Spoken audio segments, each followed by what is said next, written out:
Урматтуу Чиновакович, мен бир маселени айткым келет, көтөргүм келет. Азыр биз саясий окуяларга алек болуп, коалиция ыдырап, жаңы коалиция түзүлөт. Бирок биз элди эч качан унутпаш керекпиз. Мен кайсы маселени көтөргүм келет? Сузак районунда сиздер жакшы билесиздер, 2002 жылкы бала 14 жаштагы жигит өзүн кол салып өмүрүнө суицид жасады. 3,5 миң сомдук дараткананын чуңкурун казып үчүн акчаны төлөбөй, кийин 10 миң сом анын мойнуна илип, кандай тергөө жүргөнүн мен билбейм азыр. Бирок мен эмнени айткым келет?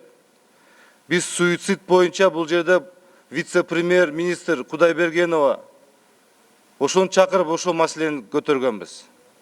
Ошол маселени көтөрүп, сөз сүйлөгөнбүз бул жерде. Алдын алуу иш-чараларды айтканбыз, токтом чыгарганбыз. Бирок тилекке каршы кече мына Сузак районунда мына ошону трагедия деп айтса болот. Төө ашууда машина турса тура берет, эртең өтөт ал. Бирок эң негизги биздин мамлекетте эң негизги баалуулуктар бул адамдын өмүрү. Адамдын өмүрү. Мен бул жерде айткым келет, азыр мына жаңы өкмөт түзүлөт. Кече мен айтып кеттим, структура боюнча, мына МВД боюнча дагы жакшынакай бир реформалар жасаш керек.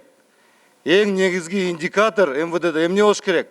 Бул элдин ишеничи милицияга. Элдин ишеничи. Канча жогору элдин ишеничи болсо, мына ошондо анан кийин биз жакшынакай жыйынтыктарга жетебиз деп айткым келет. Элдин менен милициянын ажырымы өтө чоңоюп кетти.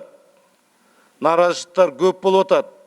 Ошондон мен айткым келет, азыр мына жаңы өкмөт, жаңы коалиция түзүлөт.